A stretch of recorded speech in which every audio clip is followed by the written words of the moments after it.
नमस्कार. ललितास रेसिपी चॅनलमध्ये तुमचं स्वागत आहे. आता हिवाळा सुरू झाला आहे, तर मेथीची भाजी भरपूर प्रमाणात आपल्याला मिळते. हिवाळ्यामध्ये मेथीची भाजी खाणं खूप पौष्टिक असते. त्यासाठी तुम्ही मेथीची चकलीसुद्धा बनवून ठेवू शकता. 2 ते 3 महिने आरामाने टिकते ही चकली. खूप पौष्टिक आहे. आतापर्यंत ही मेथीची चकली कोणीही बनवून दाखवलेली नाही. तर माझा चकलीचा बिझनेस आहे, तुम्हाला तर माहीतच आहे.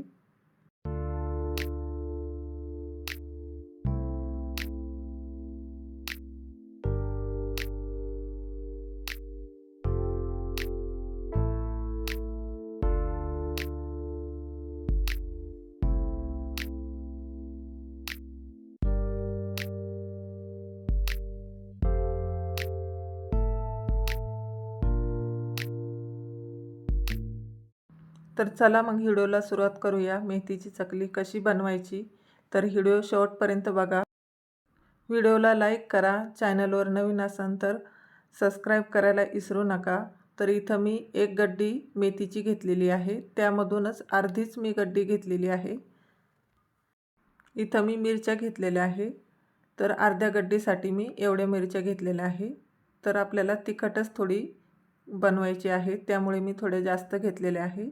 तर तुमच्या आवडीनुसार घेऊ शकता. इथं मी मेथीची भाजी स्वच्छ धुवून मिक्सरच्या भांड्यामध्ये मिरच्या आणि मेथीची भाजी टाकून घेतलेली आहे. तर खूप जास्त पाणी आपल्याला टाकायचं नाही बारीक करता वेळेस. इथं मी आता मेथीची बारीक पेस्ट करून घेतलेली आहे. तर इथं आपण आता भाजणीचं पीठ मोजून घेणार आहोत. तर हे भाजणीचं पीठ मी कसं तयार केलेलं आहे, तर याची लिंक मी डिस्क्रिप्शन बॉक्समध्ये दिलेली आहे. तर तिथं जाऊन तुम्ही बघू शकता. इथं मी 2 वाट्या पीठ घेतलेलं आहे. साधारण हे 250 ते 300 ग्रॅम इतकं पीठ आहे. त्यानंतर इथं मी आता चवीनुसार मीठ टाकून घेत आहे. 2 चम्मच आपल्याला इथं तीळ टाकून घ्यायचे आहे, तुमच्या आवडीनुसार. इथं मी आता ओवासुद्धा मी हातावर थोडासा क्रश करून टाकून घेत आहे. त्यानंतर आपल्याला हे आता मोहनसाठी इथं मी तेल घेत आहे. तर इथं आपल्याला 2 ते 2.5 पळ्या इतकं तेल घ्यायचं आहे. तेल आपल्याला आता इथं गरम करून घ्यायचं आहे. तोपर्यंत हे सर्व इथं मिक्स करून घ्यायचं आहे. तीळ, ओवा आणि मीठ सगळं असं मिक्स करून घेतल्यानंतर आपल्याला इथं तेलाचं मोहन टाकून घ्यायचं आहे. छानपैकी असं आपल्याला कडकडीत गरम करून घ्यायचं आहे. तर बघू शकता तुम्ही, छान असं आपलं गरम झालेलं आहे तेल. आणि हे चमच्याच्या साहाय्याने असं मिक्स करून घ्यायचं आहे. आपल्या हाताला चटकानी बसला पाहिजे, त्यासाठी आपल्याला चमच्याने आधी मिक्स करून घ्यायचं आहे. आणि त्यानंतरच आपल्याला हाताने असं मिक्स करून घ्यायचं आहे.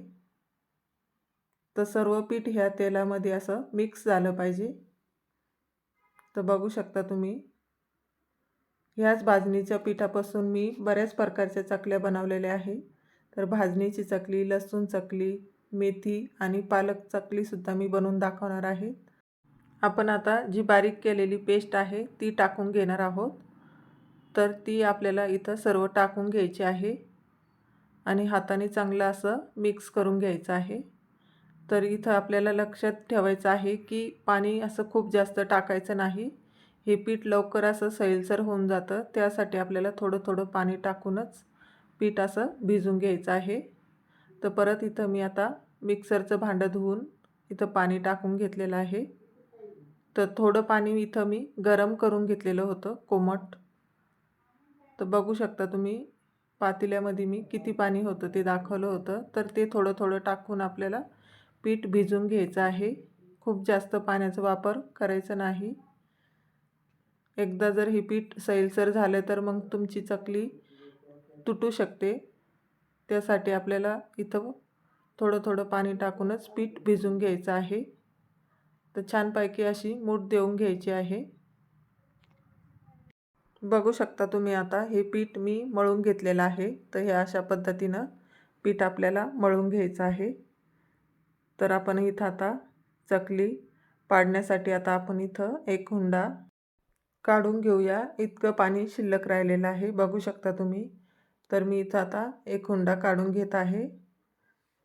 तर त्यानंतर आपल्याला चकली पाडण्यासाठी हा हुंडा इथं छानपैकी असा मळून घ्यायचा आहे. जोपर्यंत तो हुंडा असा मऊ होत नाही तोपर्यंत असा मिक्स करून चांगला मळून घ्यायचा आहे. तर बघू शकता तुम्ही मी अशा पद्धतीने मळत आहे. त्याच पद्धतीने तुम्ही मळून घ्या, म्हणजे तुमची चकली तुटणार नाही. इथं मी पीठ साच्यामध्ये टाकून घेतलेले आहे आणि जी चाळणीची जी आहे, जी खडबडीत असते ती बाहेरून ठेवायची आहे. त्यामुळे आपल्या चकलीला काटे पण छान येतात. तर बघू शकता तुम्ही इथं आता मी एक एक चकली टाकून घेत आहे. तर सर्व चकल्या आपल्याला अशाच टाकून घ्यायच्या आहे. तर बघू शकता आपली एकही चकली तुटत नाही. साधारण ह्या साच्यामध्ये 8 ते 9 चकल्या तयार होतात.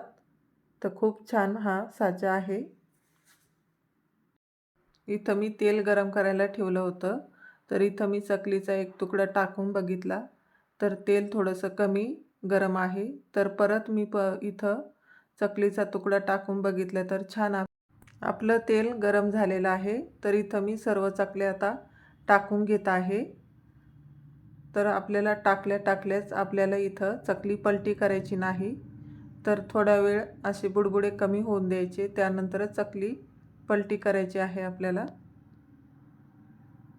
तर बघू शकता तुम्ही थोडीशी चकलीचे बुडबुडे कमी झाल्यानंतरच आपली चकली आता आपण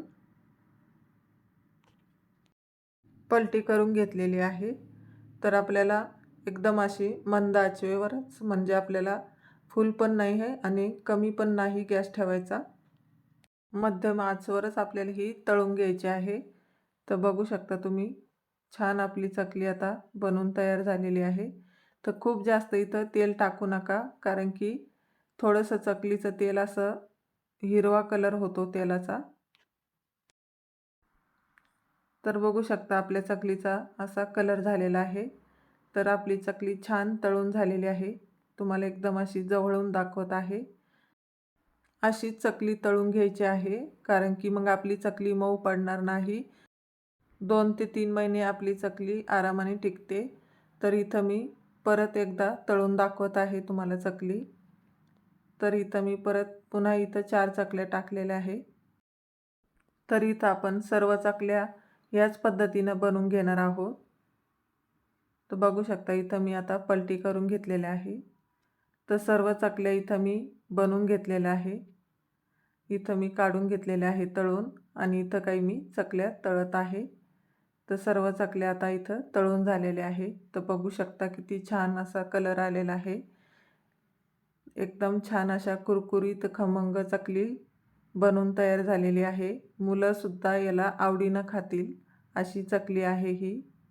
खूप पौष्टिक आहे. नक्की एक वेळा बनवून बघा.